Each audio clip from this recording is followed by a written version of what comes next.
नमस्कार। आज के इस वीडियो में हम मैथ के जो टफ क्वेश्चंस आए हैं पिछले वीक में अलग अलग प्लेटफॉर्म पे उसका हम डिस्कशन करने वाले हैं। इससे आपको मेंस के रिवीजन में काफ़ी सहायता मिलेगी। तो चलिए शुरुआत करते हैं डिस्कशन की। ये पहला क्वेश्चन देखेंगे, a to the power 4 plus 2a cube plus 4a square plus 8a equal to 1। हमें चाहिए a4 प्लस 2/a। आपको यहाँ पे ये समझना है कि हमें जो a4 प्लस 2/a चाहिए, इसको हम क्या बोल सकते हैं कि हमें a5 चाहिए प्लस 2 चाहिए बाई a चाहिए। एक तो ए लॉजिक हो गया।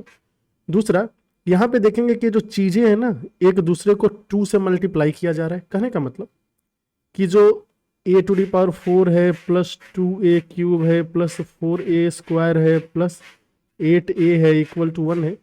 इसमें अगर कोफिशियंट देखेंगे तो कोफिशियंट को 2 से गुना किया गया है, वहीं a के पावर को 1 से कम किया गया है। मतलब हम ये बोल सकते हैं कि एक दूसरे को 2/a से मल्टीप्लाई करके पाया जा सकता है। मतलब समझ गए ना, a टू दी पावर 4 में 2/a से मल्टीप्लाई करेंगे तो a क्यू आएगा, ये सब सारी चीजें आएगी। हमारा सारा फोकस है a टू दी पावर 5 पे। अभी a टू दी पावर 5 कैसे आएगा? a टू दी पावर 5 लाने के लिए अगर हमने पहले ही इक्वेशन में यहाँ पे a से गुना कर दिया, मान लेते हैं हमने a से गुना कर दिया, तो a टू दी पावर 5 तो आएगा, लेकिन यहाँ पे 2a टू दी पावर 4 आ जाएगा, यहाँ पे 4a to the power q आ जाएगा। लेकिन हमें वो सब नहीं चाहिए, तो हमें कुछ ऐसा करना पड़ेगा कि a टू दी पावर 5 आए और बाकी जो है ना a टू दी पावर 4 आने वाला है, ये सब कैंसल आउट हो जाए। तो कैंसल आउट करने के लिए हम a/2 से गुना करेंगे। a/2 से गुना करने से यहाँ पे a टू दी पावर 5/2 आ जाएगा। ध्यान दीजिए, 2a क्यूब को जब a/2 से गुना करोगे तो a टू दी पावर 4 आएगा। दिख रहा है आपको a टू दी पावर 4? अभी माइनस करने से कैंसिल होगा। यहाँ पे 2a क्यूब आ जाएगा और यहाँ पे 4a स्क्वायर आ जाएगा और बाद में आ गया आपका a/2। अभी माइनस कर दीजिए, ये है 2, ये है 1, तो 2 - 1 हम परफॉर्म करेंगे। 2 - 1 परफॉर्म करने पे ये सब कैंसिल हो जाएगा, ऐसे ऐसे ऐसे ऐसे ऐसे ऐसे। अपने पास जो बचेगा ये बचेगा a to the power 5/2 minus 8a, और इसका वैल्यू आएगा a/2 माइनस 1। 2 से गुना कर दीजिए तो a to the power 5 minus 16a equal to a minus 2। तो a to the power 5 plus 2 का वैल्यू आ गया है 17a। तो a to the power 5/2/a का वैल्यू कितना गया? 17। बहुत ही शानदार क्वेश्चन है, मेंस में ऐसे क्वेश्चन आए हुए हैं, तो आप ये लॉजिक और सिंप्लीफिकेशन को ध्यान रखिए। दूसरा क्वेश्चन है कि एक दुकानदार के पास कंटेनर है, कंटेनर में 40 रुपये प्रति लीटर वाला 80 लीटर जो है शुद्ध मिल्क है। उसने 10% दूध निकाला, उसकी जगह पानी डाल दिया। इस प्रक्रिया को 2 बार दोहराया है। बाद में जो मिश्रण है उसको दूध की कीमत पे बेच दिया, मतलब ओरिजिनल जो प्राइस था दूध का उस पर बेच दिया। तो हम बताने की परसेंटेज प्रॉफिट कितना होगा। बहुत ही आसान सा सवाल है। तो देखिए 10% है ना, 10% का मतलब हो गया 1/10। 1/10 है, 1/10वां हिस्सा ये चेंज कर रहा है आप, ठीक है। तो जो रिमेनिंग मिल्क है ना, रिमेनिंग बाई ओरिजिनल, ये कितना आएगा? तो रिमेनिंग बाई ओरिजिनल अगर हम निकालना है तो पहली बार चेंज करने के बाद 9/10वां हिस्सा बचेगा, दूसरी बार करने के बाद भी 9/10वां, ऐसा 3 बार हुआ है तो 9/10 का पावर 3 आ जाएगा।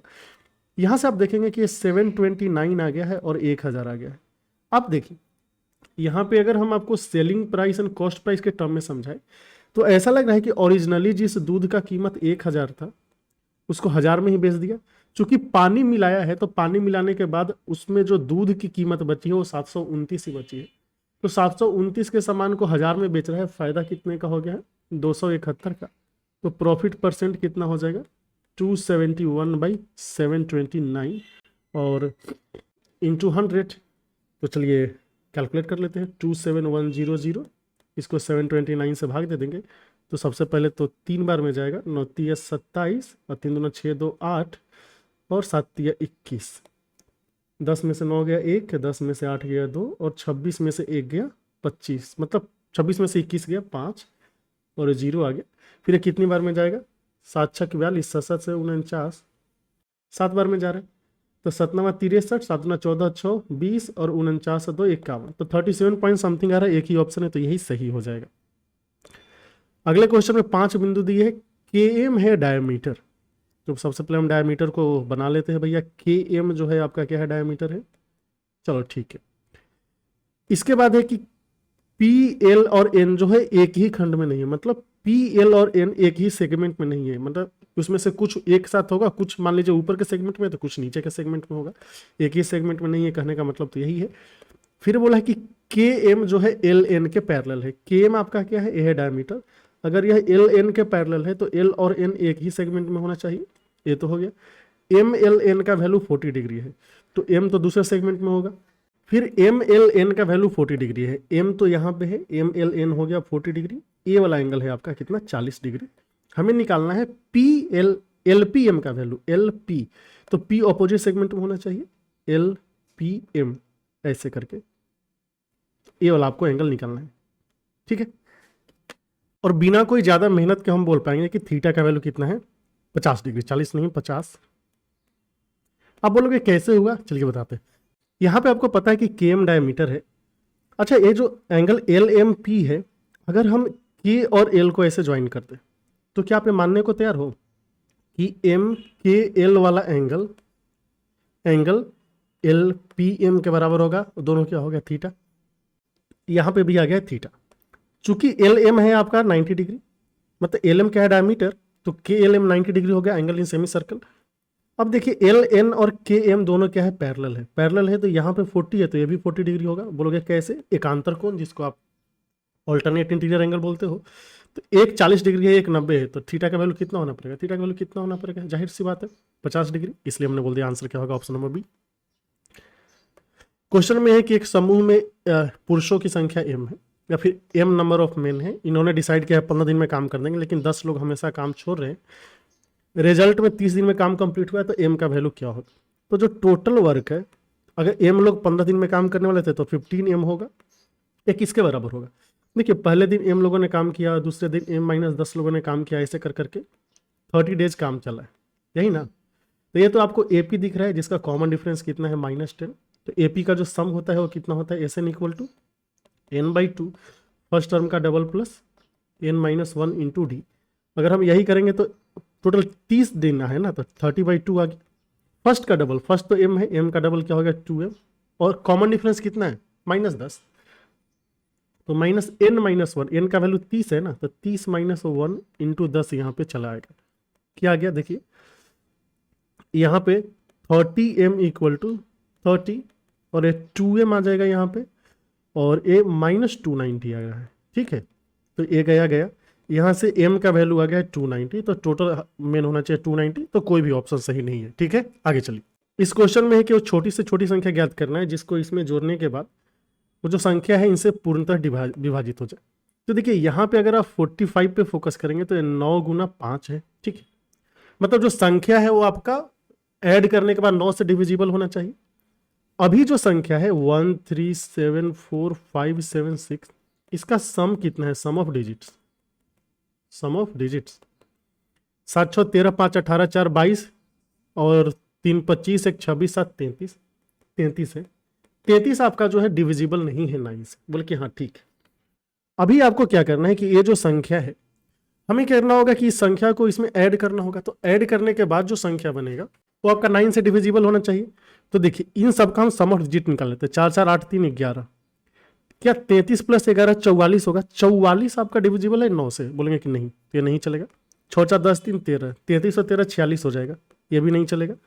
4 3 7 3 10, 33 और 10 43 हो जाएगा, ये भी नहीं चलेगा। यहाँ पे क्या है 5 4 9 3 12, ये चलेगा क्योंकि 33 और 12 कितना हो जाएगा 45, और 45 आपका डिविजिबल बाई 9 है। तो सही आंसर आ गया ऑप्शन नंबर डी। एक ऐसे कर सकते हैं क्योंकि ऑप्शन का यूज करना है हमें। अगर ऑप्शन का यूज नहीं करना होता तो इसका आपको क्या लेना पड़ता है, LCM, और LCM से इसको डिवाइड करना पड़ता है, फिर रिमाइंडर से पता चलता कितना ऐड करने की जरूरत है। आगे चलो, इसमें है कि प्रोबेबिलिटी की प्रशांत, कमर एंड रजत एक काम को फिनिश कर सकते हैं, दिया हुआ है। तो इसका प्रोबेबिलिटी क्या है कि at least 2 of them finish the project.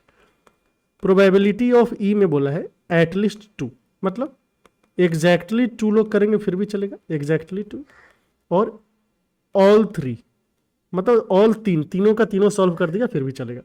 अभी एग्जैक्टली 2 में कौन कौन सॉल्व कर सकता है, मान लीजिए प्रशांत ने सॉल्व किया, कमर ने सॉल्व किया, लेकिन रजत ने सॉल्व नहीं किया, ये चलेगा। प्रशांत ने सॉल्व किया, कमर ने सॉल्व नहीं किया, रजत ने सॉल्व किया, प्रशांत ने सॉल्व नहीं किया, कमर ने सॉल्व किया एंड रजत ने सॉल्व किया, ये 3 हो गया। फिर तीनों लोग सॉल्व कर दें, बात समझ गए। ध्यान दीजिए, प्रशांत कर पाया इसका प्रोबेबिलिटी 1/2 है, तो प्रशांत नहीं कर पाएगा, इसका भी 1/2 होगा। कमर कर पाया, ये 1/3 है, तो ये नहीं कर पाएगा, इसका हो जाएगा 2/3। रजत कर पाया, ये है 2/3, तो रजत नहीं कर पाएगा, इसका है 1/3। बात समझ गए? बस अभी सिंप्लीफाई कर दीजिए। ये है 1/2, 1/3 गुना रजत नहीं कर पाया 1/3 प्लस ए कर पाया, कमर नहीं कर पाया 2/3, 2/3 प्लस 1/2 क्यू एंड आर, तो कितना आ गया 1/3 गुना 2/3 प्लस अभी तीनों लोग कर पाया, तो 1/2 गुना 1/3 गुना 2/3। बात समझ गए? तो डिनोमिनेटर देखेंगे तो डिनोमिनेटर सभी जगह कितना गया है 18, तो 18 लिख लिया। यहाँ पे ऊपर क्या है 1, यहाँ पे 4 है, फिर 2 है, फिर 2 है, हो गया 4 2 6 2 8 1 9, 9/18 जिसे आप बोलेंगे 1/2। तो सही आंसर है ऑप्शन नंबर ए, 1/2। इसमें कि ए ने कुछ रुपए दिए हैं, 100 रुपये इन्वेस्ट किया, 6 महीने के बाद बी एंड सी ज्वाइन किया। बी जो है 22/2% एंड सी जो है आपका 5,000 रुपये ज़्यादा इन्वेस्ट करता है। ध्यान देना है आपको, यहाँ पे जो दिया है कि बी जो है ए से 22/2% ज़्यादा इन्वेस्ट करता है। ये कितना हो गया 198 200, मतलब कि ये 2/9% आ गया ना। तो इतना ज़्यादा का मतलब क्या है कि हमें मल्टीप्लाइंग फैक्टर निकालना पड़ेगा। जैसे देखिए ए है, बी है, यहाँ पे सी है। ए ने इन्वेस्ट किया है एक्स और 12 महीने के लिए, तो ये 12x हो जाएगा। बी में क्या है, बी आपका ए से, ये जो इन्वेस्ट किया था एक्स, उससे 2/9 ज़्यादा इन्वेस्ट किया है। 2/9 ज़्यादा का मतलब 11/9x इन्वेस्ट किया है, लेकिन ये 6 महीने के लिए ही। सी जो है आपका बी से, मतलब ए से कितना ज़्यादा, 5,000 ज़्यादा इन्वेस्ट किया है, तो 5,000 हमने कर दिया, ए हो गया। यही आपका प्रॉफिट का भी रेशियो आएगा। ऐसा करते हैं ना, थोड़ा सिंप्लीफाई कर लेते हैं। अच्छा, इसको भी 6 से गुना करना पड़ेगा 6 महीने के लिए, तो 6 6 6 2 बार में चला जाएगा। फिर अगर आप 9 से गुना करोगे तो यहाँ पे 18x आ जाएगा, इधर आपका आ जाएगा 11x, और 9 इधर जाकर कितना आ जाएगा 9x प्लस 4500, 45,000 माफ कीजिएगा, इसमें कोई दिक्कत नहीं। ये आपका प्रॉफिट का भी रेशियो होगा, है ना। क्वेश्चन में दिया है कि जो प्रॉफिट का रेशियो है वो है 18:11:12।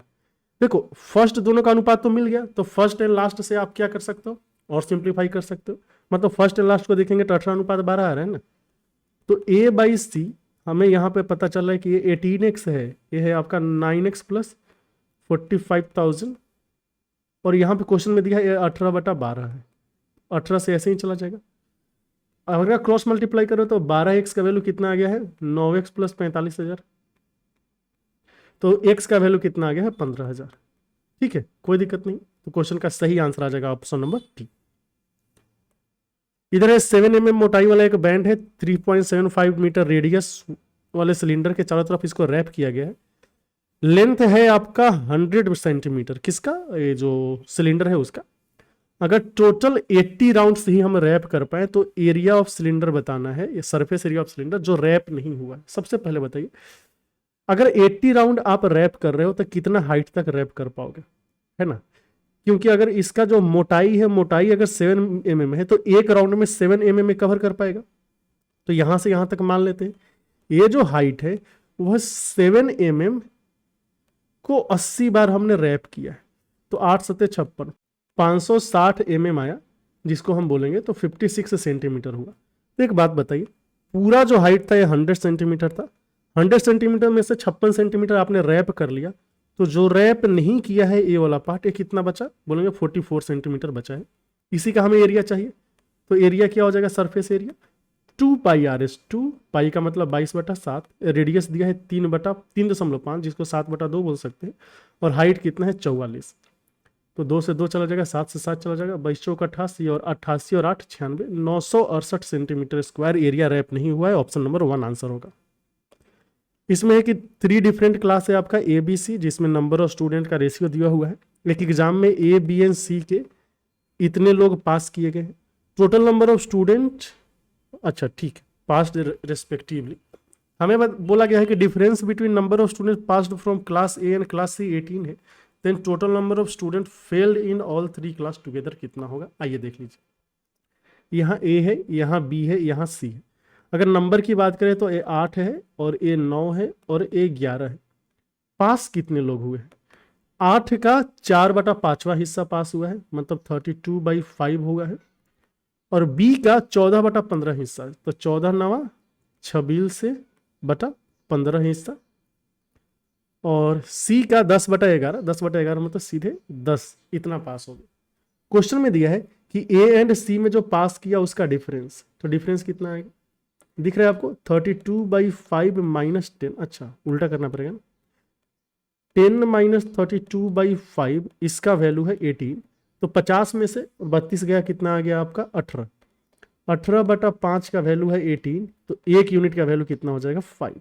तो हमें पता चल गया 1 यूनिट का वैल्यू 5 हो गया। अगर 1 यूनिट का वैल्यू 5 हो गया दोस्त, तो ए में सी में टोटल कितने स्टूडेंट हो गए 55, बी में कितने हो गए 45 और ए में कितने हो गए 40। हमें निकालना है कि फेल्ड स्टूडेंट कितने हैं। तो फेल्ड निकाल लो। फेल्ड पता चला, ये जो 40 है इसका 4/5वां हिस्सा पास किया है, तो 1/5वां हिस्सा फेल करेगा। ये जो 45 है इसका 14/15 हिस्सा पास किया है, तो 1/15 फेल करेगा। और ये जो आपका 55 है इसका 10/11 पास किया है, तो 1/11 फेल करेगा। तो 5 8 40, 15 3 45, 11 5 55, 5 5 मतलब 16 आ गया। सही आंसर ऑप्शन नंबर 1। इसमें एक दुकानदार 4 kg का एक बटखरे में 150 ग्राम का घोटाला करता है, मतलब 150 ग्राम कम देता होगा। उसने 4 kg अनियन मीन्स प्याज बेचा है निशु को, वही वेट का यूज करके, और उससे 61 रुपये ले लिए। मतलब यह बोला कि देख बहन, तुझे दे रहे हैं हम 4 kg, 61 रुपये दो। एक्चुअली में हुआ क्या, इसका जो कॉस्ट प्राइस है वो 13 रुपये प्रति kg है। तो हमें बताना है कि कितना प्रॉफिट मिला है अनियन पे। प्रॉफिट हमें रुपीज के टर्म में बताना। तो एक्चुअली में उसने 4 kg के पैसे लिए हैं, लेकिन दिया कितना है आपका 150 ग्राम कम दिया है, मतलब 3850 ग्राम ही दिया है। यही दिया है ना निशु को, बोल कि हाँ। अगर इतना ही दिया है तो 3850 ग्राम का जो कॉस्ट प्राइस होगा वो निकालना पड़ेगा। हमें पता है 1000 ग्राम का जो सीपी है कॉस्ट प्राइस है कितना है 13 रुपये। तो आपको चाहिए 3850 ग्राम का सीपी। कितना आ जाएगा 13 गुना 100 नहीं 385 ना, 385 डिवाइडेड बाई 100। एक जीरो कैसे चला गया, तो इधर से आ जाएगा 13 5 65, 13 8 104, 104 और 6 110, और 33 39 और 10 कितना हो जाएगा 49। तो 49.05 रुपीज हो गया कॉस्ट प्राइस। तो प्रॉफिट कितना हो गया, आप 61 में से 49.05 को माइनस कर लोगे तो कितना बचेगा 10.95 रुपीज। इतना का प्रॉफिट हुआ है। सही आंसर ऑप्शन नंबर ए। एक पैरेललोग्राम है WXYZ, एम मिड पॉइंट है ZY का, और ये दोनों एंगल बराबर है। WX का वैल्यू 9 है तो XY का वैल्यू कितना होगा 4.5। कैसे, आइए देखिए। सबसे पहले ना हम पैरेललोग्राम ऐसे बना लेते हैं। ये मान लेते हैं पैरेललोग्राम हो गया, दिख नहीं रहा है अच्छे से, हाँ अभी हो गया। नाम क्या रखना है WXYZ, WXYZ। एम ZY का मिड पॉइंट है तो यहाँ पे एम आ गया। XWM मीन्स ए वाला एंगल, एंड कौन सा एंगल ZWM मीन्स ये दोनों एंगल आपस में बराबर है। ये थीटा है तो ये भी थीटा है। अच्छा अगर ये पैरेललोग्राम है तो आपस में बराबर होगा, बल्कि बिल्कुल सही। तो इधर थीटा है तो ये भी थीटा हो जाएगा। ये दोनों का थीटा होने से क्या हो गया कि ऑपोजिट साइड बराबर हो गया, मतलब ये दोनों आपस में बराबर होंगे। अच्छा ध्यान दे, WX का वैल्यू कितना है, ये वाला है आपका 9 सेंटीमीटर, तो ये पूरा का पूरा 9 सेंटीमीटर होगा। इसका आधा कितना होगा 4.5, इधर भी आएगा 4.5, तो YX भी हो जाएगा आपका 4.5। हमें XY का ही वैल्यू बताना था, इसलिए आंसर आ गया 4.5 सेंटीमीटर। आगे चलिए। इस क्वेश्चन में है कि N संख्या है, लड़कों का समूह है, उसमें 72 kg का अगर एक बंदा ज्वाइन किया तो ग्रुप का एवरेज 1 से बढ़ गया। अगर 60 kg का ज्वाइन करेगा एक तो ग्रुप का एवरेज 1 से कम जाएगा। तो एक्चुअल एवरेज क्या होगा इन दोनों का एवरेज, मतलब कि 66 kg। यही आंसर है, मतलब कि 72 + 60/2 कितना आ गया आपका 66 kg। ये हमने कैसे किया, ध्यान से देखिए। मान लीजिए कि N है आपका नंबर्स, यहाँ पे नंबर है N, एंड एवरेज पहले कितना था A था। तो पहले केस में जब एक बंदा आ रहा है 72 kg का, तो 72 kg का आ रहा है तो जाहिर सी बात है उसके आने से अगर ग्रुप का एवरेज बढ़ रहा है तो 72 आपका ए से ज्यादा होना चाहिए, बल्कि बात तो सही है। तो जो डेविएशन होगा 72 - A का होगा। क्यों, क्योंकि ए तो आपका एवरेज को कंसीडर करने में, एडजस्ट करने में चला जाएगा, बाकी 72 - A बचा। अब इसको N + 1 लोगों में हम डिस्ट्रीब्यूट करेंगे तो डेविएशन 1 आ रहा है। दूसरा है कि जब 60 kg का बंदा आता है तो एवरेज 1 से कम आ जाता है। अगर 60 kg वाला आया तब डेविएशन कितना होगा, 60 माइनस ए का होगा। देखिए हम ऐसा करते हैं, ए माइनस 60 का होगा डेविएशन, इसको आप n+1 में डिवाइड करेंगे तो ये डेविएशन 1 आ रहा है, ठीक है। नेट डेविएशन कितना आ जाएगा, 1 आ जाएगा। ये बात आप समझ पाए कि 1 क्यों हमने लिखा, -1 क्यों नहीं लिखा, क्योंकि -1 लिखने के लिए यहाँ 60 माइनस ए लिखना पड़ता है। 60 माइनस ए लिखेंगे तभी तो नेगेटिव डेविएशन आएगा, तो हमने दोनों को इक्वल कर लिया। अब देखिए यहाँ पे भी 1 है, यहाँ पे भी 1 है, इसका मतलब दोनों आपस में बराबर होंगे। तो 72 माइनस ए बाई n+1 का वैल्यू आ जाएगा a माइनस 60 बाई n+1, ये तो चला जाएगा। a का वैल्यू कितना आ गया, 66। तो सही आंसर ऑप्शन नंबर ए। इसमें है कि 52 पत्ती है एक गड्डी में, उसमें से 2 पत्ते निकाले जाते हैं, एक पान और एक बादशाह होने की प्रायिकता क्या है। सबका सब ऑप्शन गलत दिख रहा है, एक होगा ही नहीं, क्या फालतू वाला ऑप्शन देता है सब। आइए क्वेश्चन का सॉल्यूशन क्या होगा ये देख लेते हैं। टोटल 52 है ना, इसमें से आपको चाहिए एक हार्ट टोटल कितने होंगे, हार्ट होता है 13, HEART, हार्ट हो गया है 13, ठीक है। एंड किंग कितना होगा, किंग होता है आपका 4। ध्यान दीजिए ये 4 किंग में से एक किंग जो होगा, 3 किंग प्लस 1 जो होगा ये हार्ट का किंग होगा। ये बात आप समझ गए, बल्कि बिल्कुल सही। तो हमें बताना है कि इस बात की प्रोबेबिलिटी क्या होगी कि एक हार्ट शेप आना चाहिए और एक किंग आना चाहिए। तो सबसे पहले हम NE आपके फेवर में क्या क्या है ये पता कर लेते हैं। देखिए ये जो 12 है ना, 13 में से एक 12 जो होगा नॉन किंग होगा, जो किंग नहीं है, और एक क्या होगा, किंग होगा। बोले कि बात तो सही है। तो एक पॉसिबिलिटी क्या है, तो जब हम N ऑफ E निकालने जाएंगे तो क्या करेंगे, देखिए हमें एक चाहिए किंग। अब NE में एक होगा नॉन किंग और किंग चलेगा, या फिर दोनों किंग एंड किंग होगा, ये चलेगा। बात समझ रहे हैं। तो देखिए नॉन किंग का मतलब है कि ये जो 12 लोग बचे हैं ना, इसमें से कोई एक सिलेक्ट कर लीजिए, हो गया। अभी दूसरा किंग चाहिए हमें, तो किंग लाने के लिए क्या करेंगे, टोटल 4 किंग है, इस 4 किंग में से कोई भी एक हम सिलेक्ट कर लेंगे।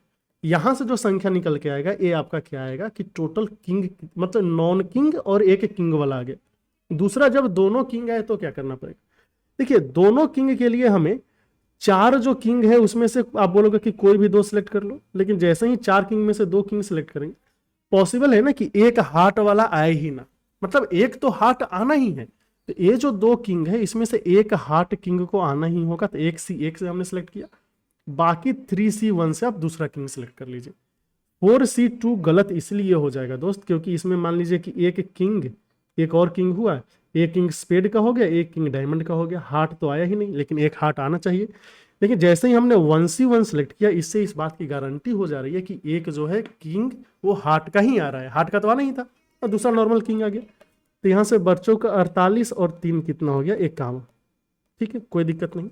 अभी आइए प्रोबेबिलिटी ऑफ इवेंट पे, तो P ऑफ E क्या होगा, NE बाई NS होता है, बल्कि बात तो सही है। NE क्या है, 51, NS क्या है, 52 में से आपने 2 सिलेक्ट कर लिया, तो यहाँ पे 51 है, एंड नीचे हो जाएगा आपका 52 इंटू 51/2, तो ये 26 बार में जा रहा है ना। इस क्वेश्चन का आंसर 1/26 होगा, कोई भी ऑप्शन नहीं दिया हुआ है, समझे। आगे चलिए, यहाँ क्वेश्चन में ratio of mean and mode दिया हुआ है, उसके बीच का डिफरेंस 6 है, तो हमें मीडियन बताना है। आपको पता होना चाहिए, हमने एक तरीका बताया था कि 3 = 2 + 1 होता है, 3 मीडियन बराबर 2 मीन, यानी यहाँ पे क्या आ जाएगा, मोड। ये फॉर्मूला होता है, याद रखना है। यहाँ पे दिया है कि मीन एंड मोड, इसका जो रेशियो है ना दोस्त, ये 5:2 दिया है। डिफरेंस 3 यूनिट का आ रहा है, जिसका वैल्यू 6 है, 1 यूनिट का वैल्यू 2 हो जाएगा। इसका मतलब हम यहाँ से मीन कितना होगा बोल सकते हैं, मीन 2 × 5 = 10 हो गया, एंड मोड कितना होगा, 2 × 4 हो गया। आपको मीडियन निकालना है तो इस फॉर्मूले में आ जाइए। 3 इंटू मीडियन क्या था, 2 इंटू मीन, तो 10 दूना 20 प्लस मोड, तो 20 × 4 = 24। यहाँ से मीन का वैल्यू आ गया है 8, तो सही आंसर होगा ऑप्शन नंबर डी। ठीक है, आगे चलिए। इसमें ABC ट्रायंगल है, जिसमें परपेंडिकुलर ABC से ड्रॉ किया गया है, अपोजिट साइड पे DEF है, ADBCF इंटरसेक्ट करता है P पे। EPD का वैल्यू 118 है, bisector of A and B अगर Q पे मीट करते हैं तो AQ भी कितना हो जाएगा। ये तो जाहिर सी बात है कि 90 डिग्री प्लस, और यहाँ पे 62 है ना, तो 62/2, तो 121 इस क्वेश्चन का सही आंसर है। कैसे आया आइए देखिए। सबसे पहले इसको हम दो पार्ट में ब्रेक करेंगे। एक पार्ट है आपका 90 डिग्री वाला, मतलब जो आपने परपेंडिकुलर ड्रॉ किया है। तो ए बी सी हो गया, ए से हमने परपेंडिकुलर ड्रॉ किया, ए आपका ए डी है, सी से ड्रॉ किया है एंड एक बी से भी ड्रॉ किया है। ध्यान दे सब एक ही जगह से पास करेगा। तो ए डी था, ए ई था, ए एफ था। क्वेश्चन में जो दिया है कि ई पी डी का वैल्यू है 118, तो ये पी हो गया। ई पी डी ये वाला एंगल है 118। ध्यान दीजिए ए 90 डिग्री है, ए 90 डिग्री है। तो आपको ऐसा लग रहा है कि एक जो क्वाड्रिलेटरल बना है P E D N C करके, इसमें दो एंगल का योग 180 डिग्री पहले से है, बाकी जो दो एंगल है उसका भी सम 180 होना चाहिए। तो यहाँ पे 118 है, तो ए एंगल कितना हो जाएगा आपका 62 डिग्री। यहाँ तक कोई दिक्कत नहीं है। अभी जो इस क्वेश्चन का दूसरा पार्ट है, दूसरे पार्ट पे आते हैं, जिसमें बोला है कि ए बी एंड सी में ए एंड बी का आपको एंगल बाइसेक्टर ड्रॉ करना है। ध्यान दे इंटरनल एंगल बाइसेक्टर है। एंगल बाइसेक्टर जहाँ पे कट किया ये पॉइंट है आपका क्यू और ये तो आपका सी है ही। हमें पता है कि ए क्यू बी का जो वैल्यू होगा वो होता है आपका 90 degree plus angle C by 2। तो 90 डिग्री तो 90 डिग्री है। सी का वैल्यू हमने निकाल लिया था 62, तो 62/2, इसलिए आंसर क्या आएगा 121। समझ गए। नंबर 2 में एक कार्ड को ड्रॉ किया गया है। अपने पास दो ऑर्डिनरी पैक है 52 कार्ड्स के, यानी इस बात की प्रोबेबिलिटी क्या है कि at least one of them is an S of heart. ध्यान दीजिए 52 कार्ड में एस ऑफ हार्ट कितना होगा। एस ऑफ हार्ट बोलेंगे कि देखो एस तो टोटल 13 होता है, एस नहीं मतलब हार्ट टोटल 13 होता है, उसमें से एस एक ही होगा, तो एस ऑफ हार्ट एक ही होगा। एंड बाकी का जो बच गया रिमेनिंग, ये रिमेनिंग कितने हैं 51। आपको बता दें अगर आपने प्रोबेबिलिटी पढ़ा है तो इसको वन गो में कर देंगे, अगर नहीं पढ़ा है तो क्वेश्चन को स्किप कर देना है, तुक्का मत लगाइए। अभी यहाँ पे आपको क्या है कि प्रोबेबिलिटी ऑफ इवेंट निकालना है। हम बोलेंगे क्वेश्चन में क्या दिया है कि एटलीस्ट एक एस होना चाहिए, तो 1 में से अगर हम प्रोबेबिलिटी ऑफ नो एस को माइनस कर दें तो क्या बचेगा, कम से कम एक एस होगा ही। 1 माइनस नो एस का मतलब क्या है। अच्छा यहाँ पे रिमेनिंग 51 है, हमने केवल 5 लिख दिया है।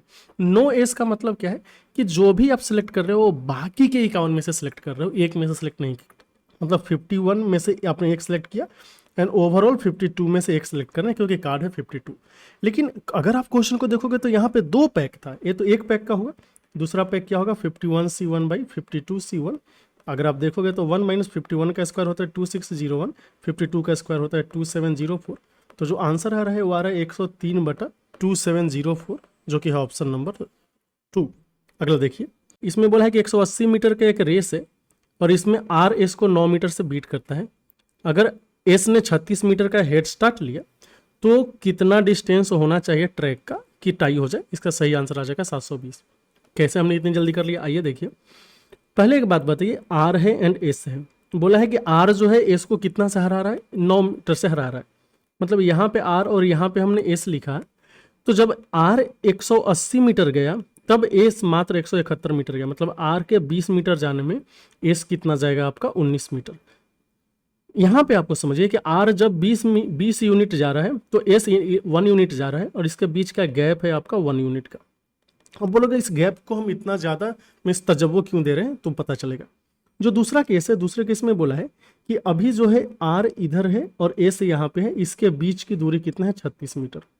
ध्यान दे क्वेश्चन में जो दिया है वो ए दिया है कि जो रेस है वो क्या होना चाहिए, टाई होना चाहिए। टाई होना चाहिए मतलब एस जितने देर में यहाँ पे पहुँचेगा आर भी उतने देर में वहाँ पहुँच जाना चाहिए। बोले कि बात ठीक, दोनों एक साथ वहाँ पे पहुँच रहा है।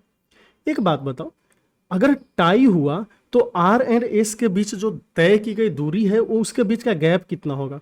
बोलेंगे कि आर एंड एस के बीच जो तय की गई दूरी का गैप है वो 36 मीटर होना चाहिए। लेकिन यहाँ पे आप देखोगे आर एंड एस ने जो दूरी तय किया है उसके बीच का गैप क्या है 1 यूनिट। तो यही 1 यूनिट हुआ है 36 मीटर के बराबर। देखिए आर ने पूरा का पूरा ट्रैक कवर किया है, तो आर कितना यूनिट जा रहा है 20 यूनिट, तो 20 यूनिट का वैल्यू कितना हो जाएगा आपका 720 मीटर। इस क्वेश्चन का सही आंसर है 720 मीटर। उम्मीद करते हैं लॉजिक से भी आप समझ पाए। अभी हमें क्या करना है, इसका मीडियन निकालना है। ये भी 1 गो वाला सवाल है। अच्छा इसको आप या तो स्किप कर देना या 1 गो में कर देना। अगर मान लीजिए ये और ये रिलेट नहीं कर पा रहे हो, 1 गो कहने का मतलब है कि जब आप क्वेश्चन पढ़ें तो आपको पूरा का पूरा सॉल्यूशन दिखना चाहिए। जब पूरा का पूरा सॉल्यूशन दिख रहा है, जैसे हमने क्वेश्चन पढ़ते हैं बोल दिया 720 मीटर होगा, अगर आपको ऐसा दिख रहा है तब हम उस पर ज़्यादा टाइम देंगे। ज़्यादा टाइम मतलब उसको हम सॉल्व करते हुए जाएंगे। लेकिन अगर आपको क्वेश्चन में हवा ही नहीं लग रहा है तो उस पर हमें टाइम बर्बाद नहीं करना है, सीधे स्किप कर देना है। स्किप करने में ज़्यादा टाइम नहीं लेना होता है। इधर आइए, क्वेश्चन नंबर 8 है कि एक आइटम का मार्क प्राइस है 1600 दो डिस्काउंट दिया गया है y% एंड z% का, उसके बाद इसे 1056 में बेचा गया है, तो इनमें से कौन सा ऑप्शन सही है।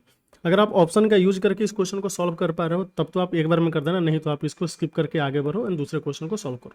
देखिए कैसे करेंगे। यहाँ पे 1600 में दिया गया है, 1600 का दाम है एंड 1056 में दिया गया है।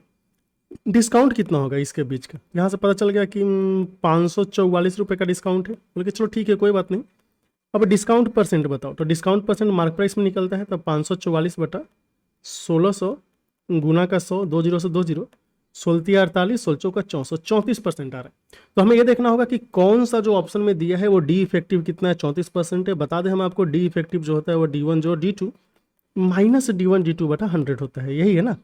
तो अगर हम लास्ट ऑप्शन देखें, क्योंकि लास्ट ऑप्शन का कैलकुलेशन सबसे सिंपल है इसलिए, तो 12 जोड़ 25 माइनस 12 गुना 25 बटा 100, तो यहाँ से आ गया आपका 34%। मतलब सही आंसर है ऑप्शन नंबर लास्ट वाला। ठीक, आगे चलिए। इसमें आइए क्वेश्चन देखते हैं। क्या दिया है, क्लास 11 में 45 स्टूडेंट ने फिजिक्स ऑप्ट किया है, 18 ने बायोलॉजी, 25 ने chemistry. Total number of student class 11 में 65 है, तो सब ने कम से कम एक सब्जेक्ट चूज किया है। केवल 5 लोग ऐसे हैं जिन्होंने तीनों सब्जेक्ट चूज किया है। तो हमें बताना है कि इस बात की प्रोबेबिलिटी क्या है कि अगर एक स्टूडेंट को रैंडमली चूज किया है क्लास 11 से तो उसने एग्जैक्टली 1 लिया है। अच्छा, एग्जैक्टली 1 इसको सॉल्व करने का जो तरीका है ना, देखिए टोटल जो है ना, टोटल 65 आ रहा है, तो 65 को ना आप 2 से गुना कर दो, माइनस जो अलग अलग दिया हुआ था, मतलब फिजिक्स केमिस्ट्री एंड बायोलॉजी, इसको ऐड करो। ये कितना आ गया, 45 प्लस 18 प्लस 25, एंड इसके साथ जो तीनों वाला है ना, तीनों वाले को भी ऐड करो, 5, एंड ओवरऑल कितना है 65। तो 65 से डिवाइड कर दो, कितना आ जाएगा 130 और 135, और यहाँ पे आ गया 88। तो 135 में से 88 गया, 47/65। ये इस क्वेश्चन का सही आंसर आएगा। आखिर ये क्वेश्चन का आंसर आया कैसे, ये हमको बता देते हैं, टेंशन मत लीजिए, मतलब कोई जहर वहर नहीं है इधर, आराम से आप क्वेश्चन को देखिए, लॉजिक है, समझ जाइए, आगे से आप कर पाएंगे। ये है आपका फिजिक्स, ये है आपका केमिस्ट्री भी है क्या, हाँ बायोलॉजी, एंड इधर हमने ले लिया केमिस्ट्री। अगर आप देखेंगे तो ये जो अलग अलग रीजन है ना, उसमें हम कुछ संख्या पुट करें। जैसे ए है, ए वाला रीजन में जो भी आएगा उसको हम ए बोलेंगे, इधर बी बोलेंगे, बी मतलब पी एंड बी दोनों में आ रहा है, सी केवल बी में आ रहा है, यहाँ पे डी बोलेंगे, यहाँ पे ई, यहाँ पे एफ, यहाँ पे जी। जी जो है ये तीनों लोग शेयर कर रहे हैं, मतलब जी उतने नंबर ऑफ स्टूडेंट होंगे जो फिजिक्स केमिस्ट्री एंड बायोलॉजी दोनों तीनों लिया है। जी का वैल्यू क्वेश्चन में दिया है 5, ठीक है। और यहाँ पे अगर आप देखेंगे तो सबको जोड़ के a plus B plus c plus d plus e plus f plus g कितना है 65। बोला है कि फिजिक्स कितने लोगों ने ऑप्ट किया है, 45 लोगों ने। तो फिजिक्स में क्या क्या है, A B G F, A plus B plus G plus F कितना है 45। बायोलॉजी ऑप्ट किया है 18 ने, बायोलॉजी है आपका b plus c plus d plus g, ये है आपका 18, एंड 25 केमिस्ट्री है, तो केमिस्ट्री वाले हो गए d plus e plus f plus g, ये है आपका 25। हमें क्या चाहिए, हमें चाहिए ए प्लस बी प्लस नहीं, हमें चाहिए एग्जैक्टली 1। तो ए जो है, ए एक ऐसा रीजन है जो केवल पी के पास है, वैसे ही सी एक ऐसा रीजन है जो केवल बी के पास है, ई एक ऐसा रीजन है जो केवल केमिस्ट्री के पास। तो हमें ए प्लस बी प्लस ई चाहिए। देखिए कैसे आएगा, इसको 1 बोल लो, इसको 2 बोल लो, एंड ये है इक्वेशन 3, एंड इसको 4 बोल लो। अगर हम 1 को 2 से गुना करके बाकी जो इक्वेशन है 2, 3 एंड 4 इसको माइनस करें तो क्या आएगा, जब ए को 1 से 2 से गुना करोगे तो 2a आ जाएगा, फिर जब 2 को माइनस करोगे तो 2a में से a गया, कितना बचेगा a। वैसे ही फिर 2c में से c जाएगा तो c बचेगा, एंड 2e में से e जाएगा तो e बचेगा, क्योंकि a c e in equation में से किसी एक के पास नहीं है। बाकी जितने भी हैं, जैसे b 2 बार आया है, g 3 बार आया है, बाकी f 2 बार आएगा, डी भी कितना है 2 बार है, समझ गए। तो जब आप दोगुना करके ऐसे माइनस करोगे ना तो आपको मिलेगा a plus c plus e, and इसके साथ माइनस जी, और इसका वैल्यू आ जाएगा 130 माइनस 88, जो कि आ गया 42। तो ए प्लस सी प्लस ई का वैल्यू कितना है, जी उधर जाके आ जाएगा 47। तो इसलिए हमने ये किया था। तो आप याद रख सकते हो, अगर एग्जैक्टली 1 चाहिए तो हमें क्या करना है कि जो टोटल है इसको 2 से गुना कर देना है। क्या माइनस करेंगे, जो अलग अलग दिया था फिजिक्स केमिस्ट्री बायोलॉजी उसको हम प्लस करके माइनस कर लेंगे, एंड जो तीनों में कॉमन था फिर उसको आप ऐड कर लीजिए। ठीक है, शानदार क्वेश्चन है, बहुत ही खतरनाक क्वेश्चन है। ठीक, आगे चलिए। क्वेश्चन नंबर 13, 5 डिजिट का एक नंबर है आपका 11 यानी 21 से डिविजिबल है, तो हमें इसका वैल्यू बताना है। इस टाइप का क्वेश्चन जब भी, अच्छा ये सब क्या है इसको देखिए, अगर आपको इसको लॉजिक पता है, पहले आपने क्वेश्चन किया है, तभी इसको सॉल्व करना है, अदरवाइज स्किप कर दीजिएगा, तुक्का उक्का नहीं लगाना चाहिएगा। ये तो क्वेश्चन 1 गो वाला ही है, इसमें कोई दिक्कत ही नहीं है। एंड रिडक्शन, हाँ ये भी डन होना ही चाहिए, ये सब नहीं हो रहा है तो दिक्कत है। चलिए यहाँ तक तो हमने देख लिया। अभी हम क्या करेंगे, एलसीएम लेंगे 11 एंड 21 का। 11 एंड 21 का एलसीएम हो जाएगा 1 एंड 22 1 23, 231। अब आपको क्या करना है, 231 से भाग देना है किसको, 688, और एक्स वाई के जगह पे आप अपनी मर्जी से कुछ भी ले सकते हो। सबसे आसान है 0 0 लेना, तो हमने 0 0 ले लिया। चलिए इसका हम कलर चेंज कर देते हैं, 0 0 हमने ले लिया। अब भाग दे दो, 2 बार में जाएगा, कितना आ जाएगा 462, तो ये आ गया है 26 ना, हाँ 26, तो 2 2 6 फिर 0 आ गया। ये 9 बार में चला जाएगा, तो 9 3 या 27, 9 2 18, 2 20, 10 में से 9 गया 1, 15 में से 7 गया 8, और यहाँ पे 1 1 8 1 0। अब ये कितनी बार में जाएगा, 8 बार में चला जाएगा ना, तो 8 3 24, 16 2 18। देखिए कंप्लीटली कटने के लिए यहाँ पे 1848 होना चाहिए था, लेकिन है कितना, बोले कि है तो भैया 1810। अब 1810 है, और हमें पता चल रहा है कि 1800 के आसपास 231 से जो कट रहा है 1800 से ज़्यादा, वो 1848 होगा।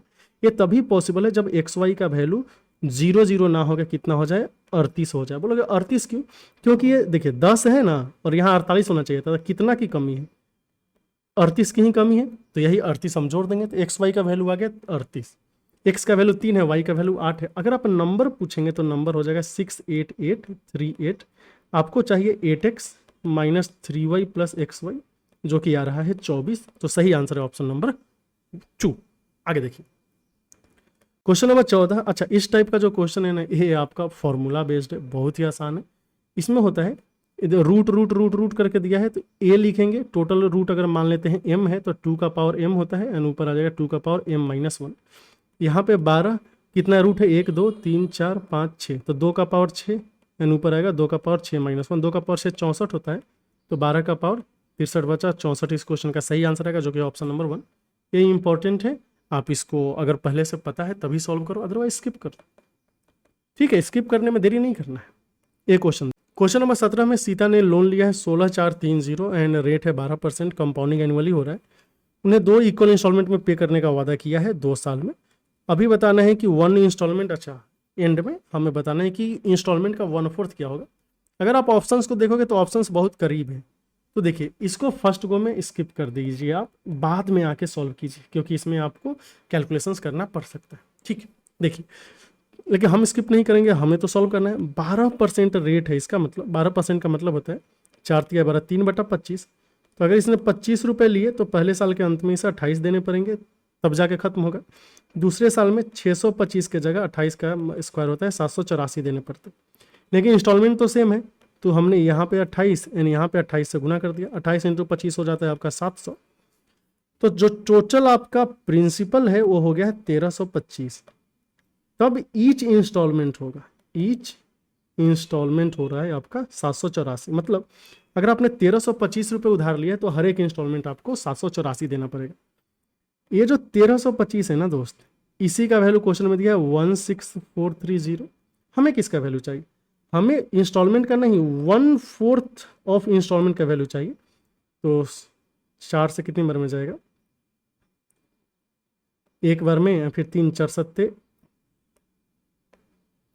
तो ये आएगा 1976 एंड 196। हमें 196 का वैल्यू चाहिए, 196 का वैल्यू आ जाएगा 196 × 16430 डिवाइड बाई 1325। अभी 1325 से आप डायरेक्टली विभाग से दे सकते हैं, क्योंकि डिवाइड तो करना ही पड़ेगा। तो 16430 1325, सबसे पहली बात है 1 बार में चला जाएगा 1325, यहाँ से आ गया 18 318 आ गया ना 0, तो 13 दूना 26, 2 बार में आ जाएगा आपका कितना है 26 50। तो 26 50 मतलब यहाँ पे 3 और ये आ गया आपका 5 ना, तो 5300 आ रहा है, और ये 4 बार में चला जाएगा, 5300 आ गया, तो 12.4 आ रहा है। अभी जो एक्चुअल आंसर आएगा वो क्या आ रहा है आपका 196 × 12.4। देखिए यूनिट डिजिट तो 4 आएगा, तीनों में यूनिट डिजिट 4 दिया हुआ है। अब गुना कीजिए, तो कितना में 196 में 124 से गुना करना है। तो 6 4 की 24, 9 चौक 76, 2 78, 6 दूना 12, 9 दूना 38, 1 39 और 196। तो 4 8 2 10 और 9 6 15 7 22, 1 23 एंड 19 और 3 22 एंड 2 24, 2430.4। तो सही आंसर है ऑप्शन नंबर ए। तो देखिए ये क्वेश्चन तो कैलकुलेटिव था, इसमें कोई डाउट नहीं, इसलिए इसको पहले आप स्किप कर सकते हो। क्वेश्चन नंबर 19 में हाईएस्ट कॉमन फैक्टर दिया हुआ एक्स एंड वाई का 13। तो हमें बताना है कि ये जो दो संख्याएं दिए हैं किससे डिविजिबल होगा। जाहिर सी बात है इसका, अच्छा इसका HCF किससे डिविजिबल होगा। इसका HCF में ना 13 का स्क्वायर मतलब कि 169 तो आएगा ही। तो यह किससे डिविजिबल होगा देखिए। अच्छा इसके साथ और भी संख्या आ सकती है, तो हम देखेंगे कि कोई ऐसा ऑप्शन है जिसमें 13 मैच कर रहा है, 13 का मल्टीपल है वो, तो 13 का मल्टीपल 78, यही सही आंसर हो जाएगा। एक्चुअली कैसे सॉल्व करना है ये देख लीजिए। एक्स को हम लिख सकते हैं 13 टाइम्स ए एंड वाई को लिख सकते हैं 13 टाइम बी, क्योंकि एक्स एंड वाई का SCF है 13, तो ए एंड बी का अभी जो SCF है ये क्या होना चाहिए 1। छोटा ब्रैकेट में हम AB = 1 लिखने का मतलब होता है SCF। अभी जो आपके पास है ये है 294x² माइनस 150y²।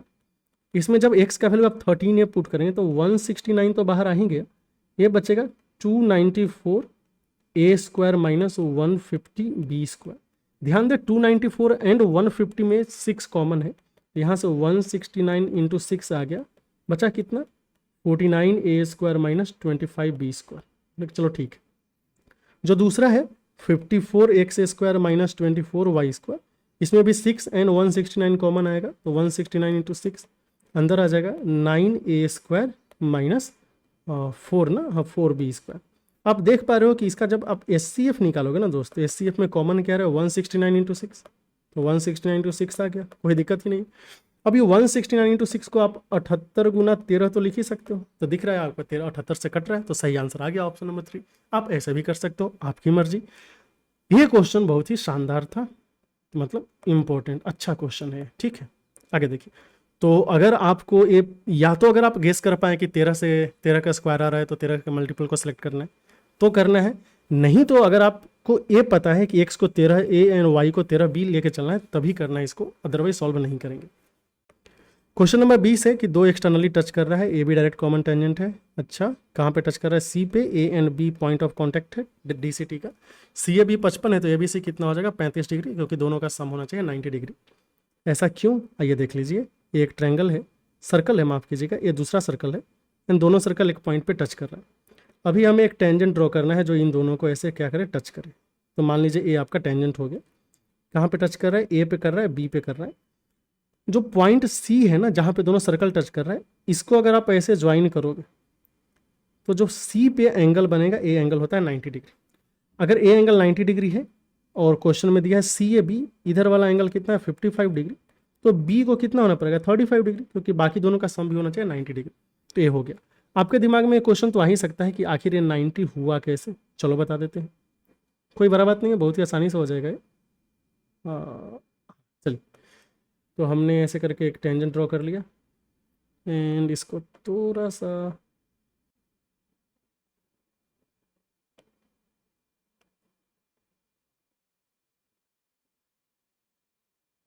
हाँ चलिए। फिर ये जो पॉइंट C पे टच किया है ना, C से भी एक टेंजेंट जाएगा, क्योंकि C आपका दोनों में कॉमन है तो हम C से एक टेंजेंट ड्रॉ कर सकते हैं।